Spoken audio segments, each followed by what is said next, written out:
સત Keval Vidya Mandir Sarsa. Myself Sarjan Kumar Prajapati. Class 11 science. Subject physics. Unit number 7. Topic કોણીય પ્રવેગ તેમજ ટોર્ક વિશે માહિતી. મિત્રો, આપણે અગાઉના ક્વેશ્ચનની અંદર વેગ, કોણીય વેગ અને રેખીય વેગ વચ્ચેના સંબંધ વિશે વાત કરી હતી. આજે આપણે આજના ટોપિકમાં આગળ વેગથી આગળના સ્ટેજ રીતના ગતિની ચેપ્ટરની અંદર આપણે વેગ ત્યારબાદ પ્રવેગ જોયો હતો. એ જ રીતે આપણે હવે અહીંયા કોણીય વેગની આફ્ટર કોણીય પ્રવેગ વિશે વાત કરવાની છે. તમને કોણીય વેગ વિશે બરાબર માહિતી છે? જો ના હોય તો આના આગળના સેશનમાં જઈને એકવાર એને રિપીટેશન કરી દેશો. ત્યારબાદ આજનું આ સેશન તમારે જોવાનું છે. તો ચાલો આજના આ કોણીય પ્રવેગના સેશનની અંદરની આપણે ચર્ચા માટેની શરૂઆત કરી દઈએ. મિત્રો, કહ્યું એમ પ્રમાણે કે પ્રશ્ન છે કોણીય પ્રવેગ. આપણે જાણીએ છીએ સિમ્પલ કે પ્રવેગ બરાબર છે તો વેગ ભાગ્યા સમય. અહીંયા આપણે ગતિની વાત તો કરીએ જ છીએ, પરંતુ એ માત્ર ગતિ નથી, પરંતુ આપણે અહીંયા કોણીય ગતિની વાત કરી રહ્યા છીએ.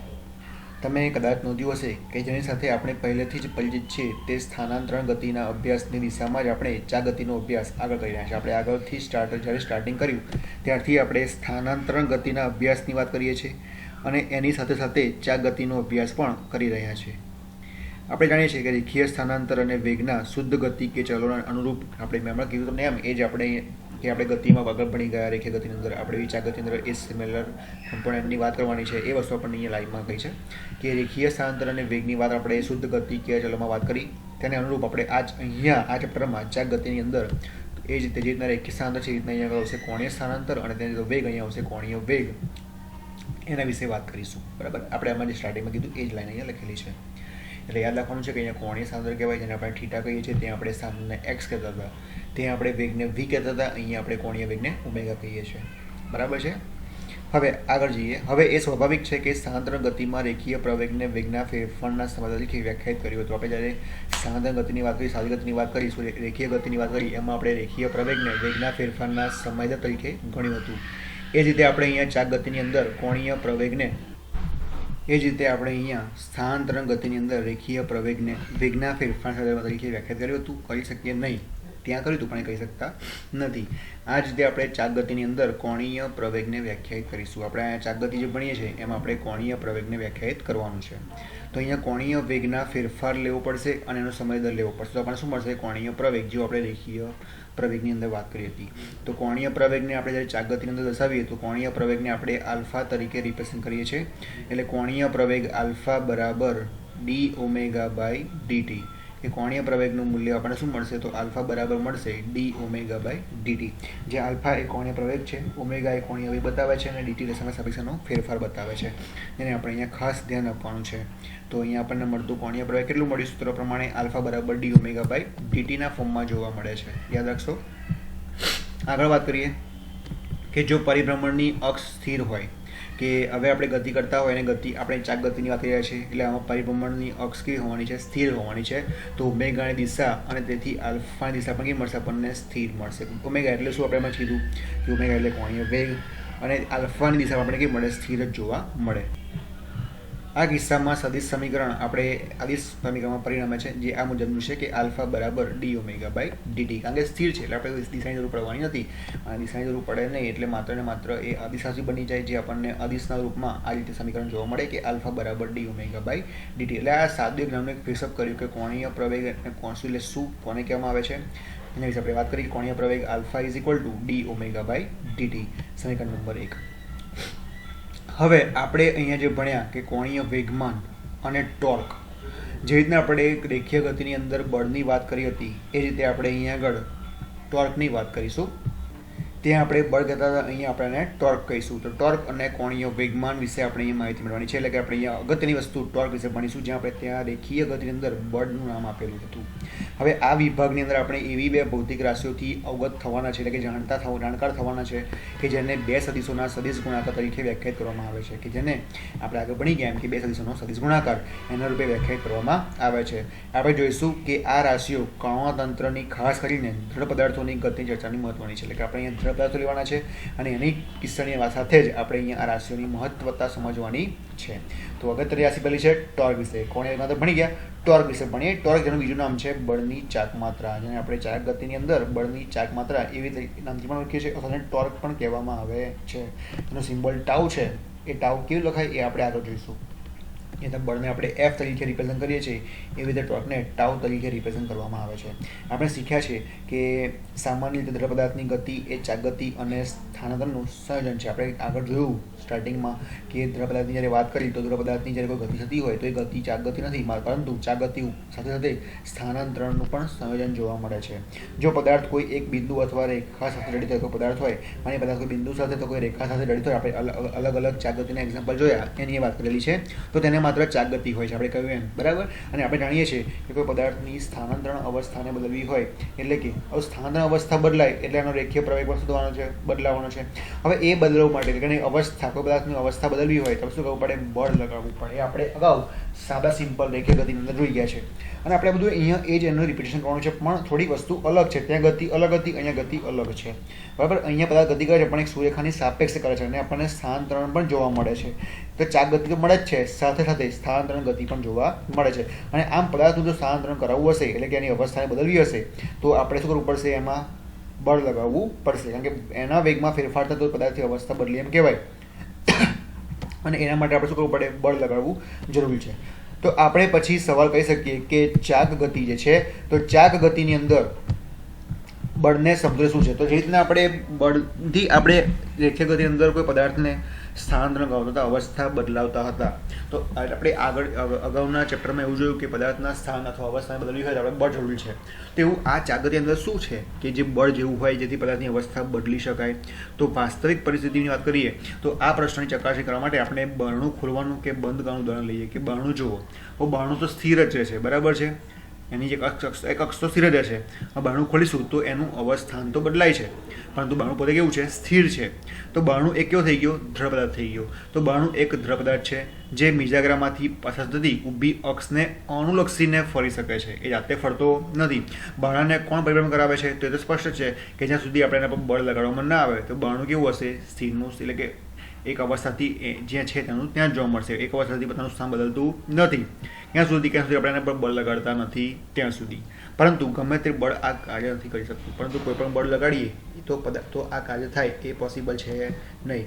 મિજાગ્રામાંથી પસાર થતી જે ઊભી અક્ષ છે એના ઉપર બળ લગાડવામાં બળ આવે છે અને એ પણ ચાક ગતિ ઉત્પન્ન કરી શકતું નથી. આથી વિશેષ આપણે માનનું એક બળ બારણાની બાહ્ય ધાર પર, આપણે જે બારણાની ધાર હશે ત્યાં આપણે હાથથી બળ લગાડીશું અને બળ કેવું હશે? તો આપણી જે બારણાની જે અક્ષ છે એને કેવું લાગે છે? લંબ રૂપે લાગે છે. માટે તે પરિભ્રમણ ઉત્પન્ન કરવા માટે તે સૌથી વધુ અસરકારક છે. ને આપેલું બારણું શું કરે છે? પરિભ્રમણ કરે છે. આમ અહીંયા ચાક ગતિમાં એકલું બળ નહીં લાગતું, પરંતુ તે આપણે કેના લગાડીએ છીએ, લંબ લગાડીએ છીએ, સમાન લગાડીએ છીએ, એ પણ મહત્વનું છે. એટલે અહીંયા એક આ શબ્દ પર બહુ અગત્યનો ભાર આપેલો છે કે ચાક ગતિમાં એકલું બળ નહીં, પરંતુ તે કેવી રીતે અને ક્યાં લગાડવામાં આવે છે તે પણ મહત્વનું છે. ચાક ગતિમાં બળ લગાડવું છે એ ઇમ્પોર્ટન્ટ નથી, પણ બળ કેવી રીતે લગાવવું, કોના પર લગાવવું એ પણ મહત્વનું છે. એ આપણે બરણાના આ એક્ઝામ્પલથી સમજી શકીએ, બરાબર છે.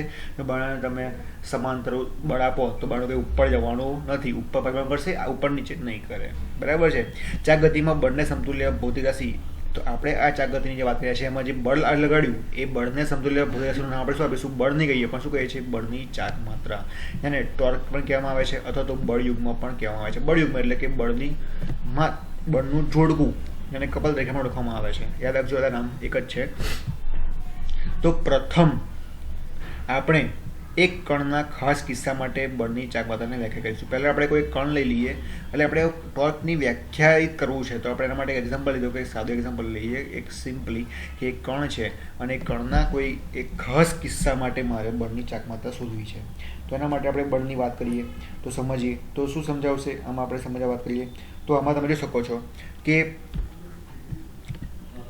અને એ વ્યાખ્યાન સમજ્યા બાદ આપણે તેને દ્રઢ પદાર્થ માટે પણ દ્રઢ પદાર્થ માટે લઈશું અને દ્રઢ પદાર્થના દરેક કણો માટે પણ એ જ બળને આપણે શું કરીશું વ્યાખ્યાયિત કરીશું. હવે બળ નહીં કહીએ, બળની ચાકમાત્રા કહીશું. સોરી, આપણે ચાકગતિની અવસ્થામાં થતા ફેરફાર એટલે કે કોઈ દ્રઢ પદાર્થ હોય તો એનો કોણીય પ્રવેગ ક્યારે બદલાશે એને એ જ આપણું માટે મહત્વનું છે. કોણીય પ્રવેગ બદલાય મતલબ કે એના પર શું લાગ્યું, બળની ચાકમાત્રા લાગી ગઈ. તો એના માટે આપણે એક એક્ઝામ્પલ લીધો છે. તમે એક્ઝામ્પલમાં જોઈ શકો છો કે જો કોઈ બિંદુ P લઈએ, આપેલો કોઈ કણ છે, હવે કોઈ બિંદુ P છે કે આ બિંદુ P નું ઉગમ બિંદુ O છે. આ તો આપણે ચાકગતિ જે ભણતા આવે છે એને આપણે વારંવાર સાથે લઈને જ જવાનું છે, કારણ કે આપણે ચાકગતિની ઉપર જ બધી સાથે ચાકગતિ સાથે આપણે બધી વાત કરવાની છે એટલા માટે. તો કોઈ બિંદુ P છે જેનું ઉગમ બિંદુ O ની સાપેક્ષે સ્થાન કેટલો છે, R જેટલો છે. કેટલો છે, R જેટલો છે. રાઈટ. હવે આ જે બિંદુ છે એ બિંદુ એ એક કણ છે અને એ કણ પર બળ F લાગે છે. આપણે બતાવી જોઈ રહ્યું, આ બિંદુ P પાસે કોઈ કણ છે અને બળ કેટલું લાગે છે, F બળ લાગે છે. તો તે ઉગમ બિંદુની સાપેક્ષે લાગશે, કારણ કે એનું સ્થાન ક્યાં છે, ઉગમ બિંદુ સાપેક્ષે છે ને, તે બળ ક્યાં લાગશે, ઉગમ બિંદુની સાપેક્ષે આ કણ પર લાગતા બળની ચાકમાત્રા કેટલી. તો આપણે એને આ લખી શકીએ કે ટાઉ બરાબર કેટલું, બળ લગાડ્યું ત્યારે મને શું મળ્યું, ત્યારે બળ પર બળ લગાડ્યું ત્યારે કોણ સાપેક્ષે લગાડ્યું, ઉગમની સાપેક્ષે, જેનું અંતર કેટલું છે, R જેટલું. બરાબર. તો F જેટલું બળ લગાડ્યું આપેલા કણ પાસે, જેનું ઉગમની સાપેક્ષે મૂલ્ય કેટલું છે, R છે સ્થાન મૂલ્ય. તો R cos F, આને આપણે શું કહીએ છીએ, ટાઉ તરીકે ઓળખીએ છીએ. જેને આપણે ટાઉ બરાબર R cross F તરીકે વ્યાખ્યાયિત કરી છે. એટલે બળની આપણે વ્યાખ્યા બરાબર એમ લખતા હતા કે આપણે શું લખીએ છીએ, ટાઉ બરાબર R cross F, કે આપેલા કોઈ બિંદુ પાસે કોઈ કણ પાસે જેનું સ્થાન સદિશ O થી બિંદુ સાપેક્ષે R જેટલો છે, એના ઉપર લાગતું બળ F છે, એનો ગુણાકાર આપણે શું આપે છે, બળની ચાકમાત્રા આપે છે, જેને આપણે ટાઉ તરીકે ઓળખીએ છીએ. જો જે બોલ્યો વાક્ય, એ વાક્યના પરથી બોલ્યો છું કે કોઈ કણ છે, એ કણ P બિંદુ પાસે છે, એનું ઉગમ બિંદુ સાપેક્ષે અંતર કેટલું છે, સ્થાન સદિશ R છે, એના પર બળ લાગતું F છે, એનો ગુણાકાર એ આપણે શું મળશે, ટાઉ મળે છે, જેને આપણે શું કહીએ છીએ, ટોર્ક અથવા તો બળની ચાકમાત્રા તરીકે ઓળખીએ છીએ. Got it. બરાબર લખજો. તો ટાઉ બરાબર શું મળ્યું, R ક્રોસ F સદિશના ફોર્મમાં છે. બળની ચાકમાત્રા અથવા તો ટોર્ક એક સદિશ રાશિ છે અને તેની સંજ્ઞા ટાઉ અને ટાઉ કહેવાશે, અથવા ટો પણ બોલી, તમે ટો પણ બોલી શકો છો, હું ટાઉ કહું છું, તમે ટો પણ કહી શકો છો. ટાઉનું માન જે છે તો આનું આપણે મૂલ્ય શું, આપણે ખબર છે મૂલ્ય ક્યારે મળે, અદિશના ફોર્મમાં લખીએ ત્યારે શું મળશે, ટાઉ બરાબર R dot F sine theta. તો ડોટ બોલીશું, ડોટ એટલે અદિશ ગુણાકાર, R dot F sine theta, જ્યાં R એ સ્થાન સદિશ R નું મૂલ્ય છે અને જ્યાં F એ શું છે, સ્થાન સદિશ F નું મૂલ્ય છે. સોરી, સ્થાન સદિશ નહીં, બળ F નું મૂલ્ય છે. સ્થાન સદિશ એટલે R છે, બળ એટલે F નું મૂલ્ય છે, અને થીટા શું બતાવે છે, R અને F વચ્ચેનો ખૂણો બતાવે છે. Got it. સમજી શકો છો. આકૃતિમાં પણ જો R જે છે એ R આ દિશામાં છે અને F લાગ્યું છે આ દિશામાં, તેના વચ્ચેનો ખૂણો થીટા છે, એ R અને F નું વચ્ચેનો ખૂણો બતાવે છે. Got it. બળની ચાકમાત્રાનું મૂલ્ય, તો બળની ચાકમાત્રાના પરિમાણો કેટલું મળે, ત્યાં 1L2T - 2, અને પોતે બળ જ છે તો બળનું જેટલું પાયમાં સૂત્ર હતું એ જ આપણને જોવા મળશે. તેના પરિમાણો કાર્ય અથવા ઉર્જાના જેવા છે. કહ્યું છે, મેં કહ્યું એમ કે તેના પરિમાણની વાત કરીએ તો તેના પરિમાણો જે છે એ કાર્ય અથવા તો ઉર્જા જેવા છે. એટલે ઉર્જાનું પાયમાં સૂત્ર પર તમને આટલું મળશે, કાર્યનું પણ આટલું જ મળશે, અને સાથે આજે જે ભણ્યા ટોર્ક એનું પણ આપણને આટલું જ જોવા મળશે. આમ આની આગળ વાત કરીએ તો બળનો એકમ ચાકમાત્રા આપણે જોઈએ કે સદિશ રાશિ છે. બરાબર. જે ઉર્જાના પરિમાણ જેવી જ છે, જેનું કાર્ય પરિમાણ જેવું જ છે. જ્યારે કાર્ય એક અદિશ રાશિ છે, કાર્ય શું છે, એક અદિશ રાશિ છે. બળની ચાકમાત્રા જે છે એનો SI એકમની વાત કરીએ તો બળની ચાકમાત્રા SI આપણે અહીંથી જોવા જઈએ તો ટાઉ આવશે, લખ્યું છે R ક્રોસ F. R એટલે શું આવે, તો અંતર એટલે મીટર આવશે, F એટલે ન્યૂટન આવે, તો શું મળશે, ન્યૂટન ઇન્ટુ મીટર. એટલે કે બળની ચાકમાત્રા છે એનો SI એકમ આપણને શું મળશે, ન્યૂટન ઇન્ટુ મીટર જોવા મળે છે. બળની ચાકમાત્રાનું મૂલ્ય આપણે નીચે મુજબ લખી શકીએ છીએ. એટલે બળની ચાકમાત્રાનું આપણે મૂલ્ય શોધવું હોય તો આપણે એના નીચે મુજબ લખી શકીએ. કે આપણે જોયું કે F જે છે એ આપેલા સદિશને કેવું છે, લંબ છે. બરાબર છે. તો ટાઉ બરાબર R F સાઇન થીટા પરથી તો R સાઇન થીટા F ને બહાર લઈ લઈએ તો R સાઇન થીટા જે આપેલા F ને કેવો છે, બળને પરપેન્ડિક્યુલર, એટલે શું લખીશું, R પરપેન્ડિક્યુલર, અથવા ટાઉ બરાબર R F સાઇન થીટા બરાબર R F પરપેન્ડિક્યુલર, કારણ કે R અને F એ બંને એકબીજાને કેવા છે, લંબ છે. એટલે આપણે બંનેમાંથી કોઈ એકને પરપેન્ડિક્યુલર સામે દર્શાવી શકીએ છીએ. ધ્યાન આપવાનું છે આગળ કે જ્યાં R પરપેન્ડિક્યુલર બરાબર આપણે R સાઇન થીટા લીધેલું છે, એ R સાઇન થીટા બરાબર આપણે શું લીધું છે, R પરપેન્ડિક્યુલર, અથવા તો F સાઇન થીટા બરાબર લખ્યું છે F પરપેન્ડિક્યુલર. તો R પરપેન્ડિક્યુલર બરાબર R સાઇન થીટા એ ઉગમ બિંદુની વાત કરીએ, આપણે કીધું એ જ છે કે ઉગમ બિંદુથી F ની જે છે F ની કાર્યરેખા માટેનું કે આપણે આ R પરપેન્ડિક્યુલર લખ્યું એ શું બતાવે છે, તો R સાઇન થીટા જે ઉગમ બિંદુથી એફની કાર્યરેખાનું લંબ અંતર બતાવે છે. શું બતાવે છે? લંબ અંતર બતાવે છે. અથવા તો એફ પરપેન્ડિક્યુલર બરાબર એફ સાઇન થીટા, જે એફનો આરની લંબ દિશામાંનો ઘટક છે, એ પણ કહી શકીએ. બરાબર, બેમાંથી કોઈ પણ વાક્ય લખી શકીએ છીએ આપણે. અહીં નોંધવાનું છે કે જો આર બરાબર 0 લઈશું તો એફ પણ કેવું મળશે? 0. કારણ કે અંતર 0 હશે તો એફ પરપેન્ડિક્યુલર છે, એફ આરને પરપેન્ડિક્યુલર તો લાગવાનું નથી, 0 થઈ જશે. અથવા તો થીટા 0 હશે તો અથવા 180 હશે તો ટાઉ કેટલું મળશે? આપણને 0 જોવા મળશે. આર ક્રોસ એફ સાઇન થીટામાં થીટા 0 મૂકી દો અથવા તો પોઈન્ટ મૂકી દો, ટાઉ કેટલું મળે? 0 જોવા મળી શકે. જો આનું મૂલ્ય 0 મૂકો તો એફ કેટલું મળશે? 0 મળશે. આમ જો બળનું માન 0 હોય, એટલે કે બળનું મૂલ્ય આપણને જો 0 મળતું હોય, એફ બરાબર 0, અથવા તો બળની ચાક માત્રા અથવા બળની કાર્યરેખા ઉગમ બિંદુમાંથી પસાર થતી હોય, એટલે કે બળની જે બળની કાર્યરેખા જે છે, ટાઉનું મૂલ્ય જે આપણને ક્યાંથી મળતું હોય? ઉગમ બિંદુમાંથી મળતું હોય તો આપણને ટાઉનું મૂલ્ય કેવું મળશે? સોરી, બળની કાર્યરેખા જે આપણને બળ આપણને જો ઉગમ બિંદુમાંથી મળતું હોય તો ટાઉનું મૂલ્ય કેવું મળે? 0. તો એ શું કર્યું? કેમ આવું કીધું? કે થીટા 0 છે, મતલબ કે આર અને એફ બંને કેવા છે? સમાન છે. હવે સમાન હોય તો આપણને ટાઉ થીટા 0 મૂકીશું આપણા સમીકરણમાં તો આપણને ટાઉ કેવું મળશે? 0. કારણ કે ટાઉ લાગવાનું નથી, સમાન હશે તો બરાબર છે.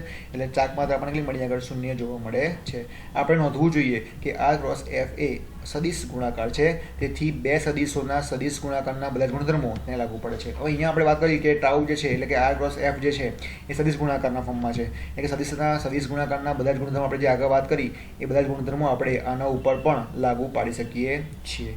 એ તમારે ખાસ ધ્યાન આપવાનું છે. બરાબર, જો બળની દિશા ઉલટામાં આવે, એટલે આપણે જે બળ મળ્યું છે એના કરતાં દિશા ઉલટી દિશામાં લેવામાં આવે, પણ હા, એ કેવી હોવી જોઈએ? પરપેન્ડિક્યુલર હોવી જોઈએ. જો બળની દિશા ઉલટાવવામાં આવે તો બળની ચાક માત્રા જે ટાઉ મળશે એ પણ શું મળશે? ઉલટાઈ જશે. જો આર અને એફ બંનેની દિશા ઉલટાવવામાં આવે તો બળની ચાક માત્રા તેથી તે દિશામાં રહે, મતલબ કે આર પણ ઉલટાઈ દઈએ, એફ પણ ઉલટાઈ દઈએ. બરાબર, આપણે આકૃતિ મુજબ તો આપણને ટાઉ તો કેવું મળશે? બે ઉલટા એટલે માઇનસ, તો ટાઉ કેવું મળશે? પ્લસ. એટલે કે બળની ચાક માત્રા કે ટાઉ તો જે પહેલાં હતું એવું ને એવું જ જોવા મળે છે, પરંતુ કોઈ એક દિશા ઉલટાવવામાં આવે તો આપણને ટાઉ કેવું મળશે? ઋણ મૂલ્ય મળશે. એટલે બંનેની દિશા બદલાઈ જશે, મતલબ કે આપણને બીજા વિરુદ્ધ ડાયરેક્શનમાં જોવા મળશે, તેની દિશા નેગેટિવ મળશે. પહેલાં પ્લસ હોય તો નેગેટિવ, પહેલાં નેગેટિવ મળશે તો પછી પ્લસ મળશે. એ રીતે તમને એક્ઝામ્પલ આપણે સમજાવે છે. તો આમાં આપણે આજે વાત કરી કે ટોર્ક ટાઉ શું છે, એના વિશે ડિટેલ્સ માહિતી પડી. ચલો ફરી એકવાર જોઈ લઈએ. તો આપણે આજે શરૂઆત કરી હતી આપણે ક્વેશ્ચનની, કે આપણે આજે જોયું કે જેવી રીતના આપણે રેખીય ગતિની અંદર આપણે વાત કરી કે વેગ શું છે, પ્રવેગ શું છે, તેના પરથી આપણે અહીંયા કોણીય પ્રવેગ જોયો અને કોણીય પ્રવેગની વ્યાખ્યા સમજતા આપણે એની વ્યાખ્યાયિત કર્યું કે કોણીય પ્રવેગ આલ્ફા બરાબર શું? ડી ઓમેગા બાય ડીટી, એટલે કે આપેલા કોણીય વેગનું સમય સાપેક્ષે વિકલન, એને શું કહેવાય છે? કોણીય પ્રવેગ. જેને આપણે આલ્ફા તરીકે ઓળખીએ છીએ. એટલે આપણે લખ્યું કે આલ્ફા બરાબર ડી ઓમેગા બાય ડીટી. આ વાત છે કોણીય પ્રવેગની. તો કોણીય પ્રવેગ એ એક પોતે કેવી રાશિ છે? તો અહીંયા વાત કરી કે કિસ્સામાં સદિશ સમીકરણ જે છે એ આપણે અદિશ સમીકરણમાં પણ લખી શકીએ છીએ. તો આપણે આલ્ફા બરાબર લખીશું ડી ઓમેગા બાય ડીટી, કારણ કે આપણે કેમ આપણે સદિશ સમીકરણને અદિશ સમીકરણમાં લખ્યું છે? કારણ કે આપણે કહ્યું છે કે જો ઓમેગાની દિશા એક જ હોય તો આલ્ફાની દિશા પણ કેવી હશે? આપણને સ્થિર જ જોવા મળશે. અને આલ્ફા સ્થિર હશે તો આપણને અહીંયા મળતો પ્રવેગ દિશાની બદલાવ આવવાનો નથી, માટે આપણે આને અદિશના ફોર્મમાં લખી શકીએ છીએ. ત્યારબાદ એક અગત્યની રાશિ વાત કરી ટોર્ક ટાઉ. તો આપણે આને સમજવું જરૂરી છે, કારણ કે રેખીય ગતિની અંદરમાં આપણે ટોર્કનું મહત્વ સમજાવ્યું છે. અને અહીંયા જે પદાર્થ છે એ એક સૂર્યકાની સાપેક્ષે ગતિ કરી રહ્યો છે, પરિભ્રમણ કરી રહ્યો છે, તો સ્થળાંતર એના મતમાં થઈ રહ્યું છે, તો એના માટે લાગતું મૂલ્ય કંઈક હોવું જોઈએ. તે મૂલ્ય કયું છે? ટોર્કનું છે. તો એનું નામ છે બળની ચાક માત્રા ટોર્ક. હવે ટોર્ક એટલે શું છે? ટોર્કને આપણે બળની ચાક માત્રા પણ કહીએ છીએ. તો એ સમજવા માટે આપણે અહીંયા એક એક્ઝામ્પલ લીધું. કયું લીધું? બીજાગરો. બરાબર, કે એ બીજાગરો જે પોતે સ્થિર એક અવસ્થામાં રહીને એની આજુબાજુ પરિભ્રમણ કરે છે. તો આ પરિભ્રમણ કરવાનું કારણ શું? તો આ પરિભ્રમણ કરવાનું કારણ શું છે? ટોર્ક છે. ટોર્ક એટલે શું? ચાક ગતિમાં બળને સમતુલ્ય ભૌતિક રાશિ, જેને આપણે બળની ચાક માત્રા કહીએ છીએ, તો ટોર્ક પણ કહેવામાં આવે છે. બરાબર, અને આપણે આને સમજવા માટે એનું સમીકરણ સમજ્યા, અંતર પદાર્થનું એક્ઝામ્પલ લીધું, અને છેવટે આપણે ટાઉનું મૂલ્ય મળ્યું કે આર ક્રોસ એફ, જેને આપણે ટોર્ક ટાઉ અથવા તો બળયુગ્મ ચાક માત્રા અથવા તો શું કહેવાશે એના, અથવા તો ટોર્ક ટાઉ પણ કહેવામાં આવે છે. યાદ રાખવાનું છે. જેનું મૂલ્ય આપણને કેટલું મળશે? જે સાદી છે, જેનું આપણને એકમ મળે છે ન્યૂટન ઇન્ટુ મીટર, જેનું પારિમાણિક સમીકરણ મળે છે m1L2T-2 જોવા મળે છે. તો આ પૂછા પ્રશ્ન કે ટોર્ક વિશે માહિતી આપો. તમે આ રીતે ટોર્કની શરૂઆત કરી, એક એક્ઝામ્પલ બીજાનું આપ્યું, એને સમજાવતા ટોર્કનું સમીકરણ મેળવવાનું છે. ત્યારબાદ એને સદિશમાંથી અદિશમાં લખી શકો છો. એને ડિસ્કસ કરવાનું છે કે આર શું છે, એફ શું છે. આર તો એ શું છે? સ્થાન સદિશ આરનું મૂલ્ય છે. એફ એ સદિશ બળ એફનું મૂલ્ય છે. થીટા એ બંને વચ્ચેનો ખૂણો છે, જે આપણે આકૃતિમાં જોઈ શકીએ છીએ. બંને વચ્ચે એના પછી એનું પરિમાણ લખીશું કે જે m1L2T-2 છે. તેના પરિમાણ કાર્ય અને ઉર્જા જેવા જ છે, પરંતુ તે કાર્યથી ખૂબ જ અલગ ભૌતિક રાશિ છે.